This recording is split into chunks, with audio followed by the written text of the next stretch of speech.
That's a great question. Why is it better to start pretreatment on day 21? In a normal cycle, the follicular phase starts at day 1, and that's the first half of the cycle. Your follicles start to grow and they grow up until ovulation. Some women have something called early recruitment. In early recruitment, a follicle actually starts to grow before your day 1 comes.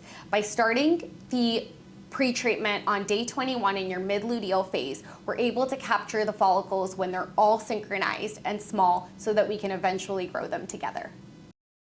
That's a great question. Does a patient need a ride home after egg retrieval? The medications that we use in egg retrieval to keep our patients comfortable, the anesthesia, can sometimes stay in the system for up to 24 hours. For this reason, we do not allow our patients to drive themselves home as they would be considered under the influence. It's also important that our patients make it safely into their home, and for this reason, a chaperone can help to keep them safe.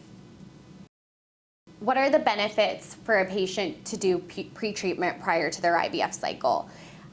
The benefits of pre-treatment are to keep the follicles synchronized and together so that when we start the stimulation of the IVF cycle, we can have the follicles grow together. If the follicles grow together, we're able to retrieve them at the same time. Genetic carrier screening looks for recessive genes that are in each parent to see if the same genes are present in each parent. If the parents screen positive for 2 different genes, there is no implication to the embryo. If the parents screen for the same genetic disease, then there could be implication to the embryo. By completing genetic carrier screening, we're able to then determine if additional testing is indicated for the embryo. Chromosomal testing, or karyotypes, is a different type of genetic testing.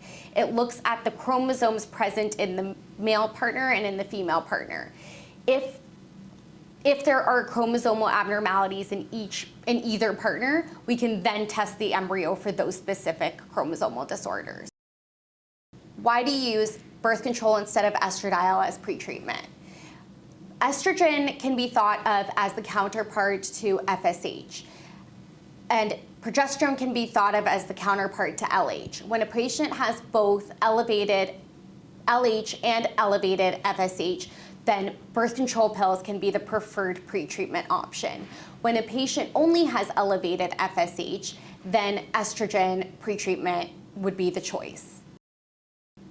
Is blood work required for my husband even if they have already created embryos and we are now proceeding with an FET? Yes, blood work is required for all patients who are doing treatment with Gen 5. The reason why blood work is required, even if embryos have already been created, is because the patients are intimate partners. When patients are intimate partners, infectious disease blood work is required for both parties. Why does a patient need to do an HSG? A patient needs to do an HSG if they are deciding what treatment would be optimal for them. When we think of timed intercourse or IUI cycles, these treatments require the tubes to be open. The egg and sperm meet inside the tube. When we think about interventions such as IVF or embryo transfer, in embryo transfer, if the tubes are dilated or blocked, then they can actually leak debris or mucus into the uterine cavity. And this creates a hostile environment which can increase the chance of miscarriage or reduce the chance of implantation. That's why it's important for patients to have HSGs before treatment. What is the difference between a natural FET cycle and a medicated FET cycle? In a natural FET cycle, we have the body follow its natural menstrual cycle where a follicle grows, produces estrogen, then ovulates, and the corpus luteum produces the progesterone. This mimics the way the body naturally completes a cycle. In a controlled embryo transfer cycle or a medicated embryo transfer cycle, we forego the body's natural ovulation and instead supplement with estrogen and progesterone. A natural cycle is more natural and requires less medication. However, it can be less predictable, has higher cancellation rates, and can offer us less control of the overall cycle. A controlled or medicated cycle allows us to titrate medications to get optimal outcomes.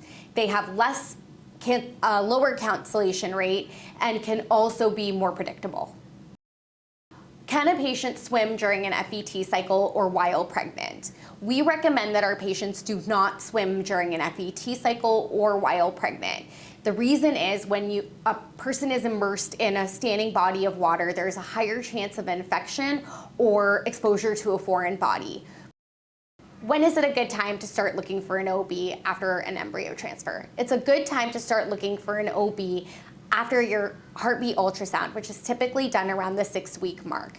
At that time, we know that the pregnancy is ongoing, and it can take some time to find the right person to take care of you during your pregnancy. So it's a good time to start early. We have someone that can help you to find the right OB for you.